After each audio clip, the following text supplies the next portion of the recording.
Merci beaucoup d'avoir syntonisé le 100,1 CKVL. Moi, personnellement, là, la psychologie, ça m'a toujours attiré d'une façon ou d'une autre de savoir, oui, comment l'humain fonctionne, mais avec des preuves, hein, des expériences un peu scientifiques. J'ai justement la chance de parler au bout du téléphone avec Alex Saraf, qui dans la vie est de prime abord enseignant, mais aussi écrivain, auteur, et il est professeur de psychologie. Il a écrit donc un livre à ce sujet-là. Donc, un livre qui est écrit pour monsieur et madame tout le monde, qui est simple, qui est efficace et surtout qui nous explique comment c'est l'être humain qui rend la vie compliquée et qu'à la base, la vie, elle est toute belle, elle est toute simple. Donc, dès maintenant, on va parler de son parcours scolaire, surtout de son parcours professionnel. Donc, Alex Saraf, j'aimerais savoir dans la vie, qu'est-ce que vous faites? Quel est votre titre exactement? Ben, j'occupe le titre de psychopédagogue, en fin de compte, de formation.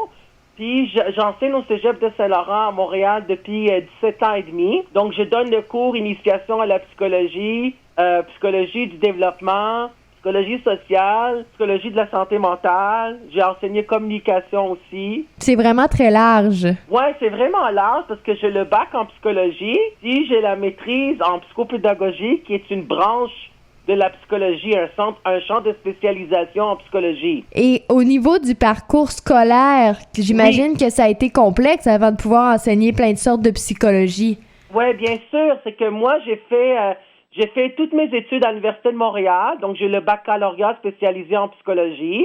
Ensuite, je me suis spécialisée en psychopédagogie, qui est un champ de spécialisation en psychologie, comme je t'avais dit, qui s'intéresse à l'apprentissage, à la dynamique de groupe, au processus de donner des tests, des questionnaires, etc. Puis on se sert des techniques de mémorisation, de stratégies de mémorisation pour favoriser l'apprentissage. J'ai aussi pris des cours de l'enseignement supérieur, de pédagogie de l'enseignement supérieur. J'ai aussi la moitié des certificats de gérontologie. Puis là, j'avais fait le stage au Cégep du Vieux-Montréal dans le cours Initiation à la psychologie qu'on a mis anciennement Introduction à la psychologie. Puis là, j'ai commencé à enseigner, j'avais 24 ans. Là, c'était en 2002. Ça fait 17 ans et demi exactement. Donc, c'est tout de même un très gros parcours. Est-ce que c'est jeune, 24 ans, pour commencer à enseigner? Non, je pense que oui. Parce que quand tu commences à enseigner à 24 ans, puis les étudiants ont 17 ans, donc ça fait juste 7 ans de différence, hein? Donc, c'est parfois, tu sais, il y en a qui disent qu'on est encore ado de 15 à 25 ans. Ils ont 17 ans, sont ados, donc t'es ado comme eux autres. Là, en fin de compte, c'est pas facile non plus, mais ça... Tu sais, c'était un parcours que j'ai bien aimé, une belle trajectoire de professeur que j'ai aimé. J'ai adoré traverser ces trajectoires. J'adore enseigner, c'est ma passion. C'est encore une passion aujourd'hui, même avec les années qui ont changé. Moi, je pense que oui. Puis j'aime aussi donner des conférences. Donc, j'en ai donné une à Québec. C'était le 18 juin à Québec. Puis je vais en donner d'autres conférences à l'automne. Que moi, c'est la transmission des connaissances, de mes savoirs. C'est enrichissant aussi enseigner, hein. Vous vous spécialisez uniquement dans l'enseignement. Bon, là, vous avez aussi écrit un livre, mais je veux dire, dans l'enseignement, vous n'êtes pas là un psychologue qui rencontre des clients? Non, c'est ça, parce que je ne suis pas psychologue clinicien. Parce qu'on pouvait faire neuropsychologie ou psychologie clinique, là, ou option recherche, option, clinique, là. Et moi, j'ai fait en psychopédagogie. Parce que, tu sais, il y a plusieurs branches de spécialisation en psychologie. Je pourrais enseigner à l'université aussi, si je veux, là, dans quelques années, là. Qu'est-ce qu'il faut pour pouvoir enseigner à l'université? À l'université, ça prend la maîtrise pour pouvoir être chargé de cours. Et pour être professeur, que ce soit professeur invité, agréé, tout ça, là, il y a plusieurs échelons, là, ça prend le doctorat. Donc, c'est quand même encore un gros processus scolaire. Ouais, mais je ferai pas le doctorat, là. La maîtrise, c'est assez pour moi, parce que, tu sais, je voulais toujours enseigner au cégep, puis c'est ça ce que les cégeps demandent. La moitié des cégeps demandent la maîtrise, puis l'autre moitié demande le baccalauréat. Ça dépend de quel cégep. C'est vraiment varié pour les gens qui voudraient suivre un peu votre chemin, qui voudraient un peu aller dans cette direction-là. Qu'est-ce que vous pourriez leur conseiller? Moi, de ceux qui veulent enseigner au cégep, c'est important de faire le stage. Il y a beaucoup de stages qui existent. C'est important de faire dans n'importe quelle université. Maintenant, ils offrent un programme court de l'enseignement supérieur de pédagogie collégiale, par exemple. Là.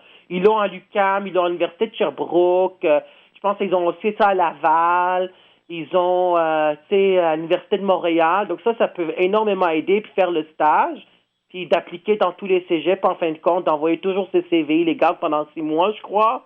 Donc, toujours d'être dans la banque, puis là, d'aller dans les entrevues, puis de croire en soi, puis d'avoir confiance en soi, d'avoir une belle estime de soi.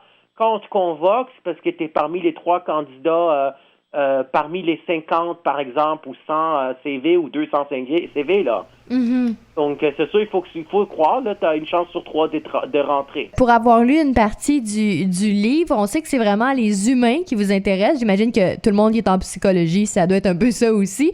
Mais donc, de savoir, en fait, comment les humains rendent la vie compliquée, parce que ce serait pas votre théorie, c'est que la vie est belle et elle n'est pas triste, elle n'est pas compliquée. Pouvez-vous nous expliquer un petit peu la théorie? Oui, c'est ça. Donc, le titre du livre, c'est La psychologie pour apprécier l'humain. Ça a été publié chez Béliveau Éditeur en septembre 2017. Ça fait exactement 24 mois, là, 2 ans. Puis la préface a été écrite par Yvon Dallaire, qui est psychologue clinicien. Puis le sous-titre, c'est La vie est belle et simple. Ce sont les gens que la rentrée, c'était compliqué. Cette phrase-là me colle à la peau parfaitement. Parce que moi, je trouve que la vie est belle et simple telle qu'elle est. Puis moi, la façon que je le vois, j'ai toujours eu tendance à voir que ce sont les autres qui pourraient nous rendre la vie plus compliquée. On va commencer par l'enfance, les enfants qui ont vécu de l'intimidation dans les écoles primaires et secondaires. Tu sais, même les gens qui sont latinos, ils devaient se défendre physiquement parce qu'ils vivaient de la violence physique dans le temps. Il y a les homosexuels, les lesbiennes, les trans qui vivent de l'intimidation, du bullying. Il y a de la cyber-intimidation, hein? Les adolescents sont pas capables de se rendre compte de ce qu'ils font. Ou ça peut être n'importe qui, adulte, qui met des commentaires désobligeants sur Internet qu'on peut pas enlever, en fin de compte. Donc, puis il y a la violence dans les relations. Je parle d'un adolescent sur 5, selon les études, vit de la violence physique, verbale, psychologique, sexuelle, économique, spirituelle, ça c'est plus rare, mais ils le vivent. Puis les relations interpersonnelles sont difficiles aussi parce qu'on est des gens différents, parce qu'on a des points de vue divergents, parce que chaque personne a son caractère, son moi, son ego, son style de personnalité, son tempérament. Puis il y a aussi le fait que c'est pas vrai que la différence est acceptée. Tu sais, il y a des gens qui vont nous juger parce qu'on a telle caractéristique physique ou telle caractéristique psychologique qui est différente. Donc, je vois ça plus de ce côté-là. Puis, il y en a aussi qui l'ont vu que parfois, c'est nous autres qui nous rendent la vie plus compliquée. Mm-hmm. C'est vrai, parfois, on se complique la vie parce qu'on sabote notre propre bonheur. On veut le chum idéal ou la blonde idéale. On veut la relation parfaite. Mais, tu sais, c'est l'individu en lien avec les autres, hein? Que la vie est belle et simple telle qu'elle est, hein? Pensez au harcèlement psychologique ou harcèlement sexuel que les gens vivent dans leur milieu professionnel. Mais en fin de compte, ça vient de l'extérieur, de l'environnement, mais ensuite, c'est eux autres qui le vivent difficilement avec leurs souffrances cliniquement significatives, leur détresse psychologique, d'après ce que les psychologues disent. Tu comprends ce que je veux dire? Exactement. Donc, c'est ça, c'est vrai. Puis, il y a aussi des gens qui vivent de la dépendance affective, qui acceptent d'être dans une relation qui ne leur convient pas par peur de rester tout seul. Ça, c'est un exemple. Donc, moi, je trouve que c'est ça. La vie est belle et simple, puis arrêtons de nous compliquer la vie et de se compliquer la vie.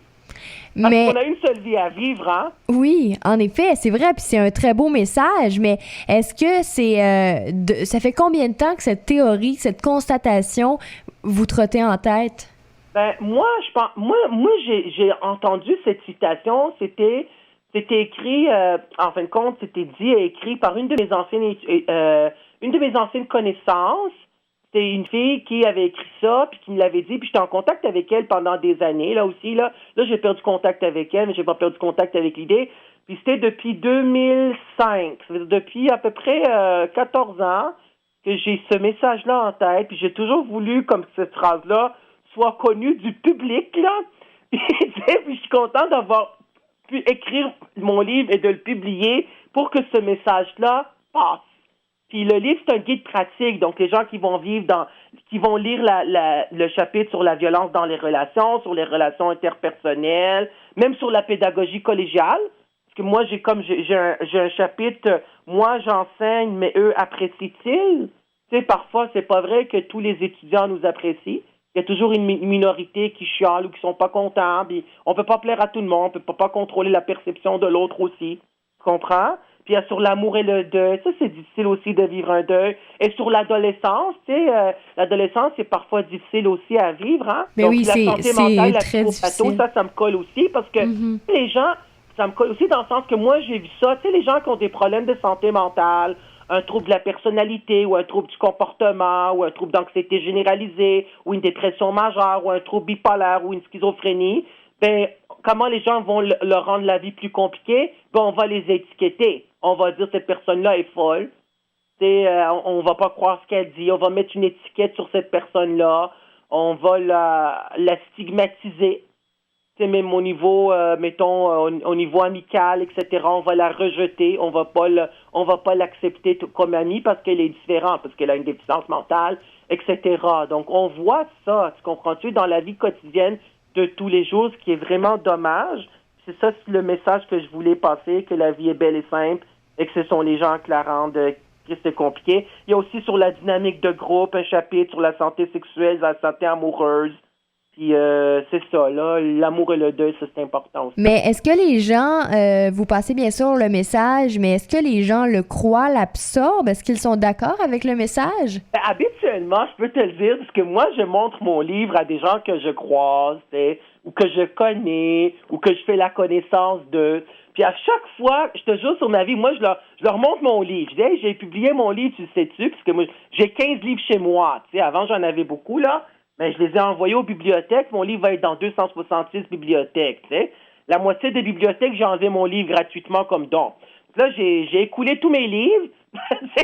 J'ai 15 livres chez moi. Puis, tu sais, les gens que je connais ou que je croise, puis je côtoie, puis même pour les conférences, à chaque fois qu'une personne prend mon livre et qu'il lit le titre, La psychologie pour apprécier l'humain, ensuite, il lit le sous-titre, La vie est belle et simple, ce sont les gens qui la rendent rester compliquée, tout de suite, leur réaction verbale et non verbale, ils disent, c'est vrai.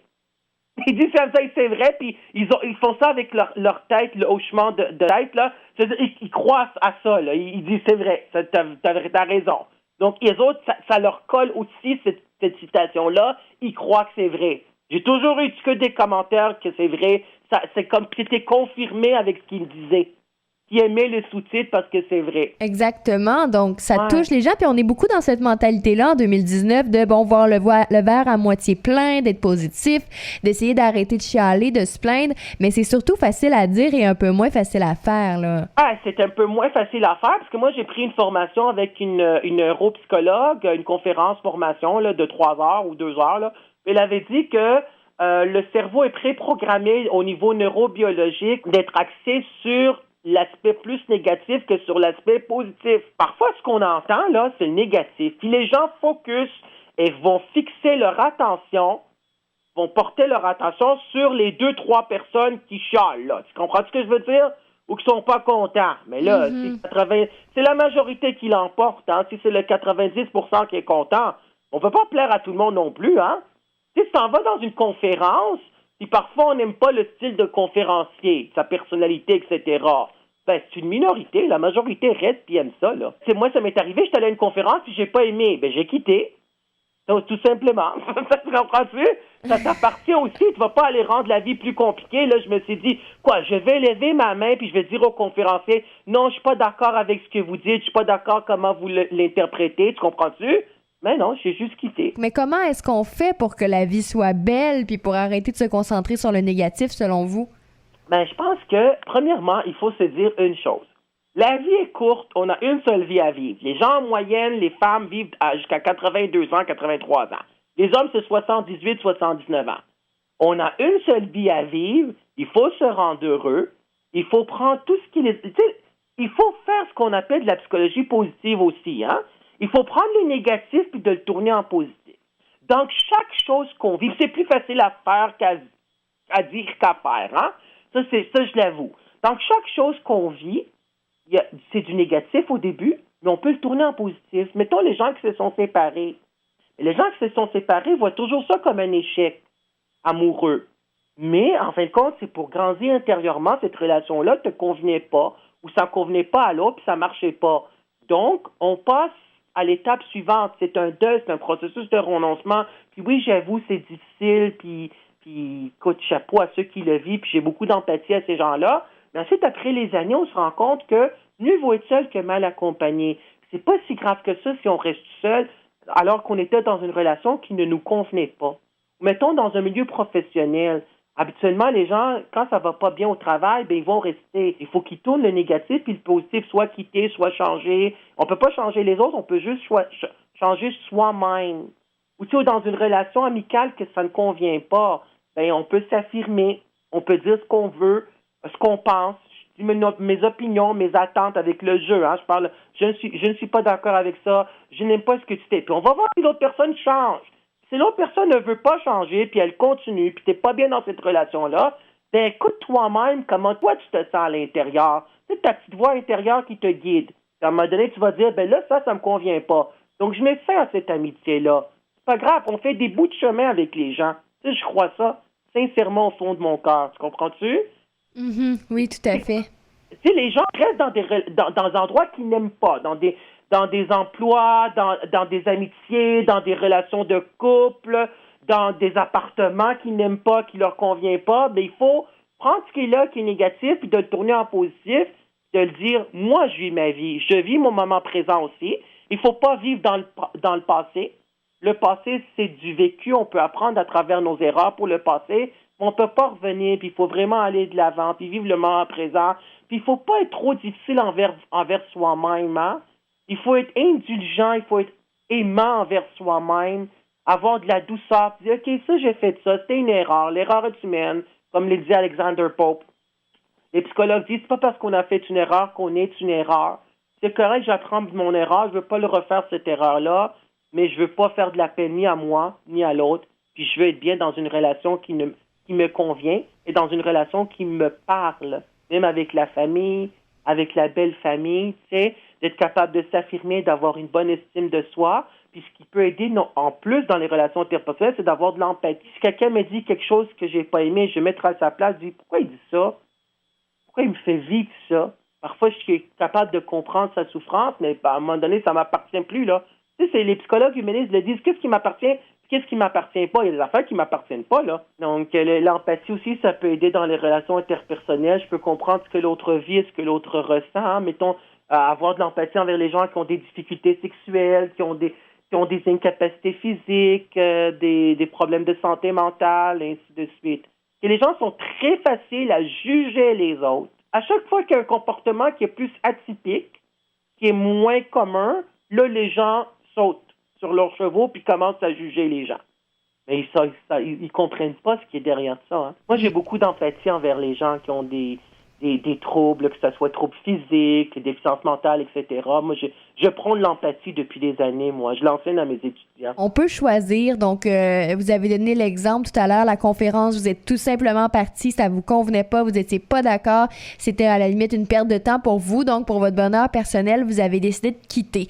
Oui. Ça peut s'appliquer à énormément là, d'exemples dans notre quotidien, dans la vie, de juste faire ce qu'on aime, d'être avec les personnes qu'on aime, mais en même temps, je veux dire, on est une société quand même collective. Comment est-ce qu'on fait pour être heureux individuellement sans pour autant blesser les autres autour de nous en le faisant exprès ou non? Oui, ben c'est ça, parce qu'on va dire qu'est-ce que cela va m'amener? Parce que les gens ne sont pas conscients des conséquences qu'ils leur font et des gestes qu'ils font par rapport à autrui.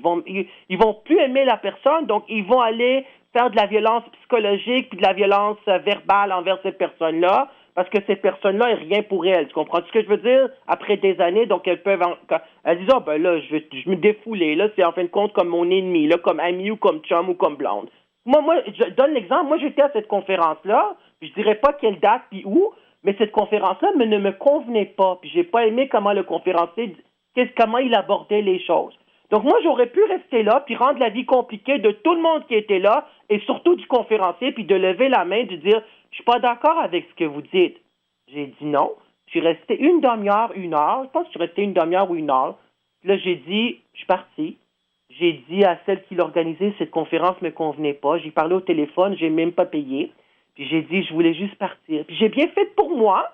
pour avoir ma paix intérieure, et surtout pour le conférencier, puis de ne pas faire vivre ça à tout le monde qui était là comme participant.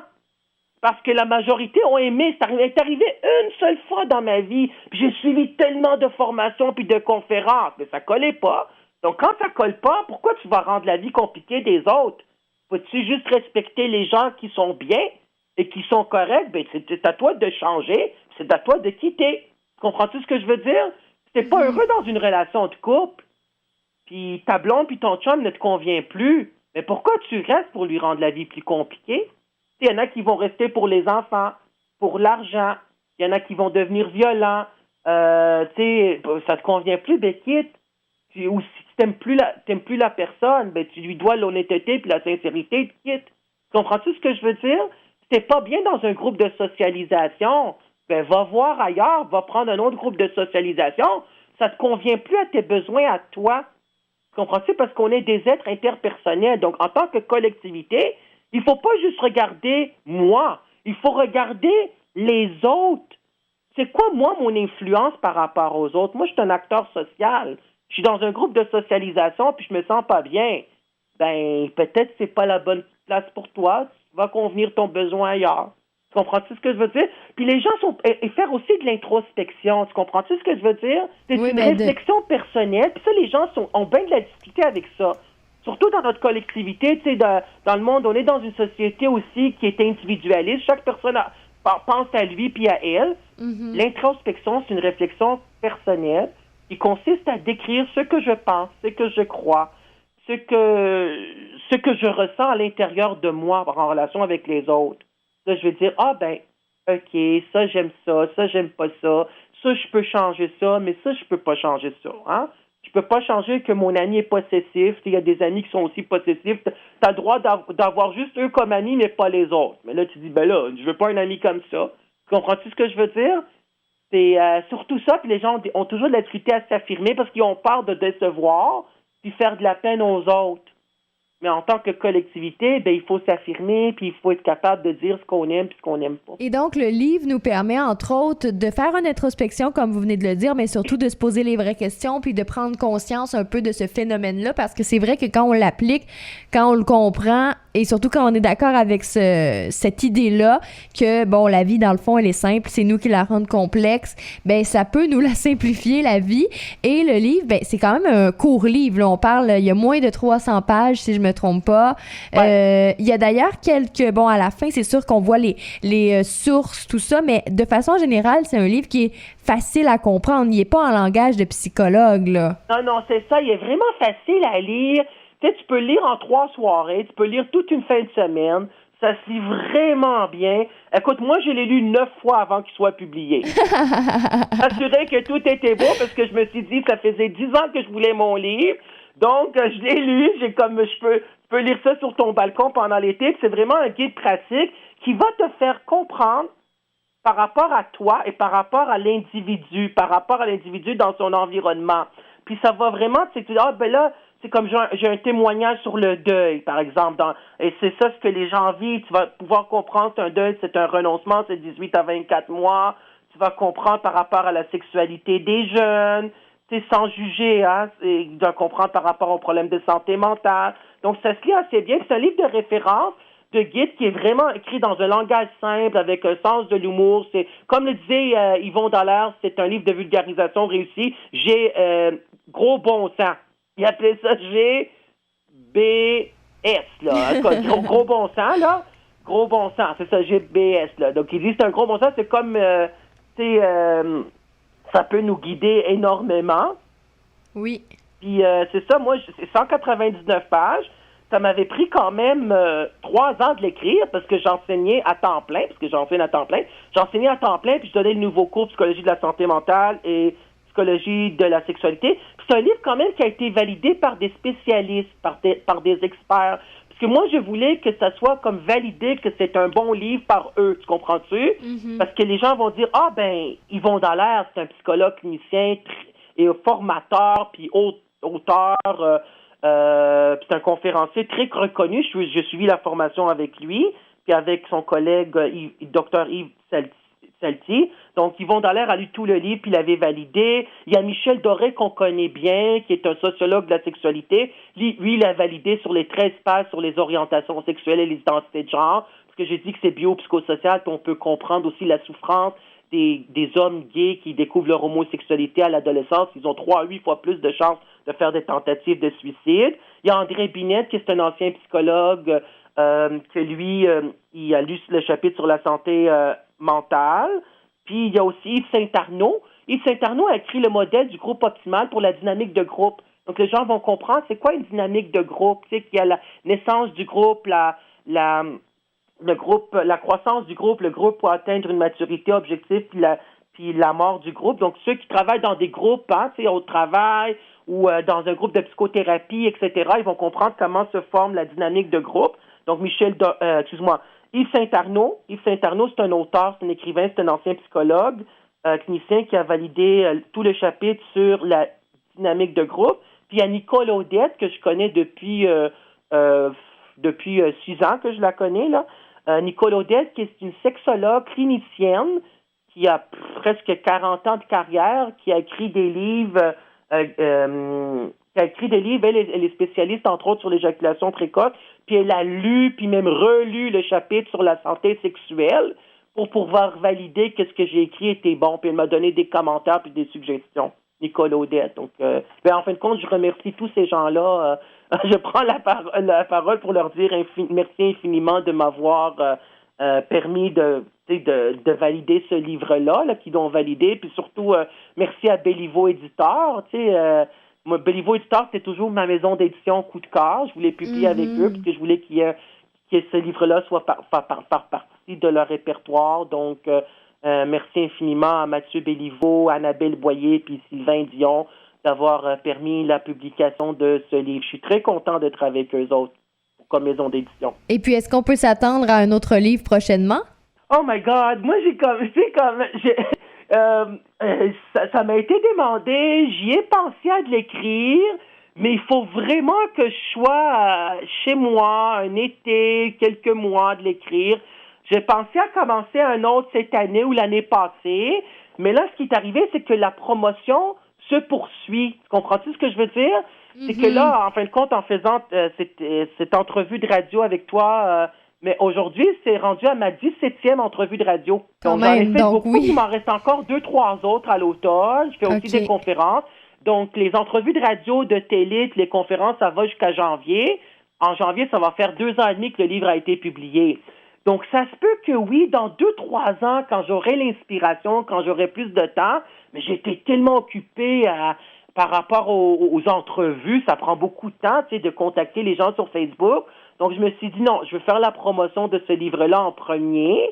Je veux qu'il soit dans les bibliothèques, etc. Puis, on verra après 2020 comment je vais me sentir. Parce que c'est sûr que ça serait le fun d'écrire un autre livre. Donc, on invite les gens à se le procurer. On peut aussi se rendre sur belivoediteur.com. On peut te trouver sur les réseaux sociaux si jamais on veut continuer la conversation avec toi ou tout simplement te poser des questions. Oui, c'est ça. Donc, je suis sur Facebook. Donc, il tape Alex Saraf, page Facebook d'écrivain. Donc, on voit le livre, la page couverture de mon livre. Donc, ils peuvent voir toutes mes vidéos sur Facebook. Ils peuvent taper Alex Saraf, Sarraf. Sur YouTube, il y a 14 vidéos qui sont là. Puis, le livre se trouve dans n'importe quel site web, Amazon, Renombré, Archambault, belivoediteur.com. Il est en version électronique aussi, puis il est en version papier. Puis, il y a 3-4 librairies qui l'ont, comme au Parchemin, Digo Laval, Brossard, là, Bureau Pro, là, à Belleuil, je pense, là. Donc, peut-être, ça fait 2 ans, donc c'est normal. Ils peuvent aller dans n'importe quelle librairie. Il était dans toutes les librairies, mais là, ils l'ont plus, ils l'ont retourné après 1 an maximum. Ça fait que le livre a été plié. Donc, ils s'en vont là, ils disent, je veux le livre, La psychologie pour apprécier l'humain d'Alex Saraf.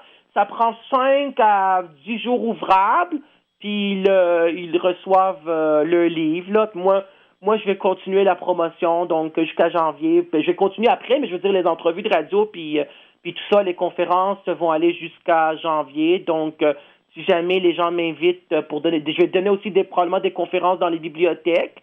Ça, j'aimerais ça, même dans la ville de Québec, etc. Là. Donc, ça serait bon, puis ils peuvent me suivre, puis etc. On peut te suivre un peu partout, puis je te dis merci beaucoup d'avoir pris du temps pour nous parler du livre, de ton parcours, de tout. Merci beaucoup, Charlie. Bon été. Bon été à toi aussi. Bye bye.